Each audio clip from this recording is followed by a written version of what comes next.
കുഞ്ഞച്ചനല്ലേ? മനസ്സിലായില്ല. ഞാൻ കുഞ്ഞച്ചന്റെ ഇടവകയിൽ പുതുതായി വന്ന അച്ഛനാ, സക്കറിയാസ്.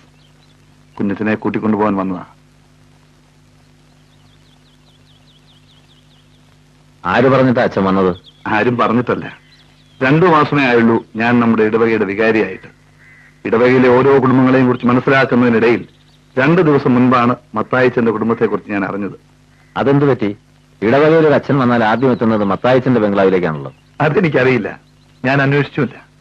മത്തായിച്ചന്റെ അനുജൻ കുഞ്ഞച്ചൻ ഒരു കൊലക്കുറ്റത്തിന് ശിക്ഷിക്കപ്പെട്ട് ജയിലിലാണെന്ന് അറിഞ്ഞപ്പോഴാണ് ഞാൻ നിങ്ങളുടെ കുടുംബത്തെക്കുറിച്ച് കൂടുതൽ അന്വേഷിച്ചത്. ചിലതൊക്കെ ഞാൻ കേട്ടു. അന്ന് തന്നെ ഞാൻ ജയിൽ സൂപ്രണ്ടിന് ഫോൺ ചെയ്തു. അപ്പോഴാണ് അറിഞ്ഞത് ഇന്ന് കുഞ്ഞച്ചൻ ജയിലിൽ നിന്ന് ഇറങ്ങിയാണെന്ന്. അങ്ങനെയെങ്കിൽ ഇന്ന് വന്ന് കുഞ്ഞച്ചനെ കൂട്ടി പോകാമെന്ന് കരുതി. ഷെവലിയാർ പോത്തച്ഛന്റെ മകൻ കൊലപാതകയാണെന്ന് അറിഞ്ഞപ്പോൾ അച്ഛന് വിഷമം തോന്നിയിരിക്കും. എന്റെ ഇടവകയിലെ ആരെക്കുറിച്ച് കേട്ടാലും ഞാൻ വിഷമിക്കും. ഒരു പുതിയ കുഞ്ഞച്ചനെയും കൊണ്ട് എന്റെ ഇടവകയിൽ ചെല്ലാമെന്നുള്ള വെമ്പലോടെയാണ് ഞാനിവിടെ വന്നത്. അച്ഛൻ വന്നതിൽ എനിക്ക് സന്തോഷമുണ്ട്. ഇപ്പോൾ അച്ഛന്റെ കൂടെ പോരാൻ കഴിയാത്തൊരു പ്രയാസവും. അതെന്താ? നാട്ടിലേക്ക് വരാൻ മടിയുണ്ടോ? അതല്ല, എനിക്കൊരാളെ കാണാനുണ്ട്. ഞാൻ ഒരിക്കലും കണ്ടിട്ടില്ലാത്ത ഒരാളെ. എന്നെ തൂക്കുമരത്തിൽ നിന്ന് രക്ഷിച്ച ആ വലിയ മനുഷ്യനെ എനിക്ക് ആദ്യം കാണണം. ആരാണ് അദ്ദേഹം? അഡ്വക്കേറ്റ് രാമപ്രസാദ്. വധശിക്ഷയ്ക്ക് വിധിക്കപ്പെട്ട് ഞാൻ ജയിലിൽ കഴിയുമ്പോൾ എനിക്ക് വേണ്ടി പോരാടി എന്നെ കൊലക്കേറിൽ നിന്ന് രക്ഷിച്ചത് അദ്ദേഹമാണ്. അതിന് അദ്ദേഹത്തെ പ്രേരിപ്പിച്ചെന്താണെന്ന് എനിക്കറിയില്ല. ജയിലിൽ നിന്നിറങ്ങിയാൽ ആദ്യം അദ്ദേഹത്തെ പോയി കാണണമെന്ന് ഞാൻ നേരത്തെ തീരുമാനിച്ചതാണ്.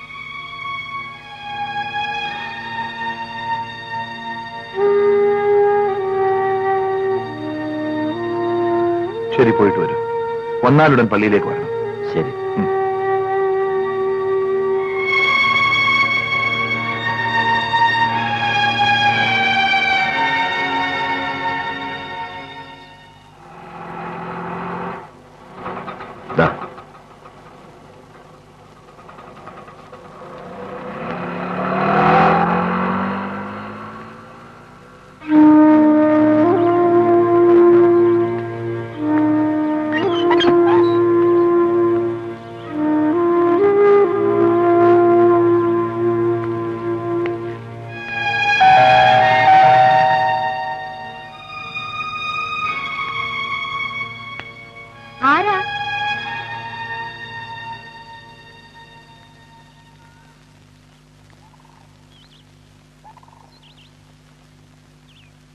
എനിക്ക് അഡ്വക്കേറ്റ് രാമപ്രസാദിനെ ഒന്ന് കാണണം.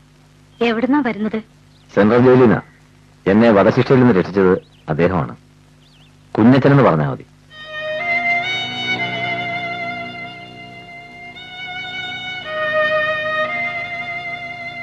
എന്താ? അദ്ദേഹം മരിച്ചു 4 മാസം മുൻപ് ഒരു റോഡ് അപകടത്തിൽ.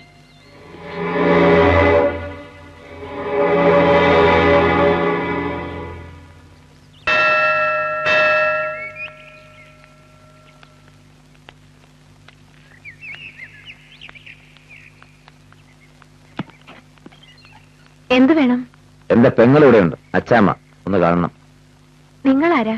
കുഞ്ഞച്ചൻ.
അദ്ദേഹം ഉണ്ടോ?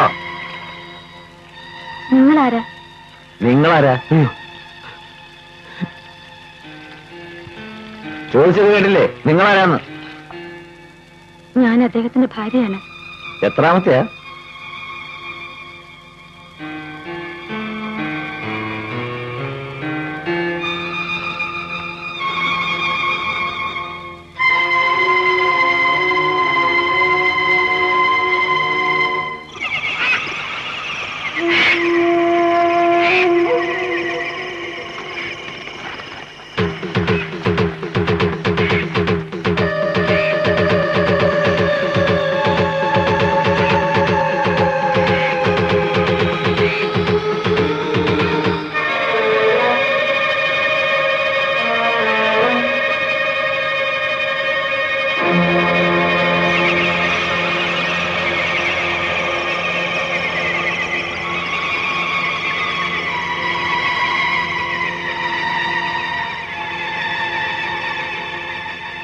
നിങ്ങൾ ആരാ? കുഞ്ഞച്ചൻ. ആ, ഇവൻ നിന്നെ പേടിപ്പിച്ചോ? ഇവൻ എന്റെ പൊന്നനുജനാടി, കുഞ്ഞച്ചൻ. നീ അകത്ത് പോ. പൊന്നനുജനെ ചേട്ടത്തിയമ്മയൊന്ന് നന്നായിട്ട് കാണട്ടെ. വേണ്ട, നിന്റെ മുഖം അധികം അവള് കാണണ്ട. ഓടേ.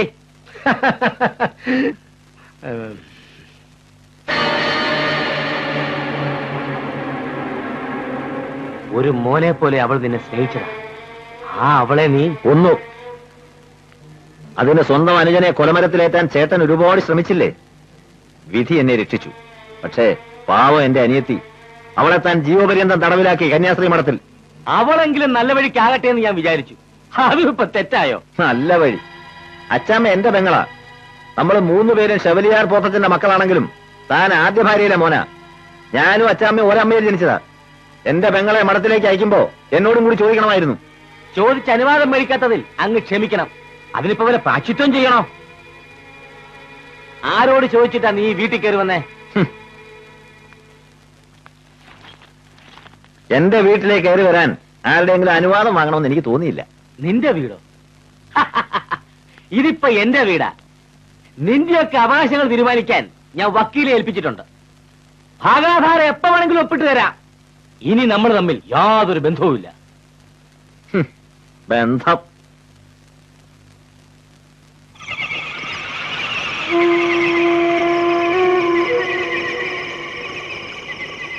എന്റെ 2 ശത്രുക്കളിൽ ഒരാളെ മാത്രമേ ഞാൻ കൊന്നിട്ടുള്ളൂ.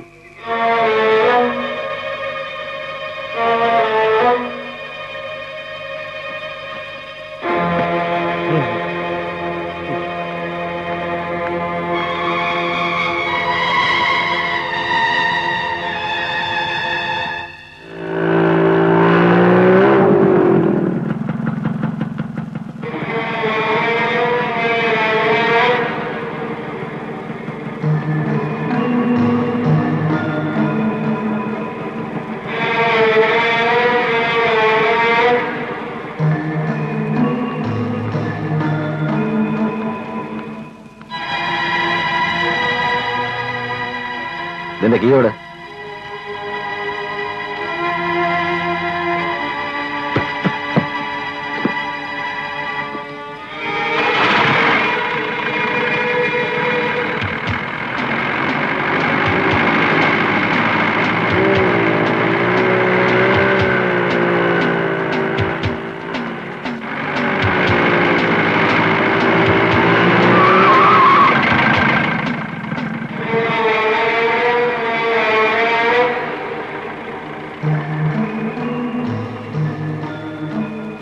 എന്നെ മനസ്സിലായില്ലേ? മനസ്സിലായി. പിന്നെന്താ എന്നോടൊന്നും മിണ്ടാഞ്ഞത്? എന്തു മിണ്ടാൻ? നിന്റെ അമ്മയെ കൊന്നവനല്ലേ ഞാൻ. അന്ന് മമ്മിയുടെ ശവം കാണാൻ ഊട്ടിന്ന് വന്നപ്പോ ഞാൻ ആദ്യം അന്വേഷിച്ചത് ഇളയപ്പനായിരുന്നു. ഒരുപാട് തിരക്കി, കണ്ടില്ല. എന്തിനായിരുന്നു? കൊല്ലാൻ. എന്റെ അമ്മയെ കൊന്നവനെ കൊല്ലാൻ. പക്ഷേ ഇന്ന് എനിക്ക് അധികാരമില്ല. ഇപ്പൊ എനിക്ക് എല്ലാം അറിയാം.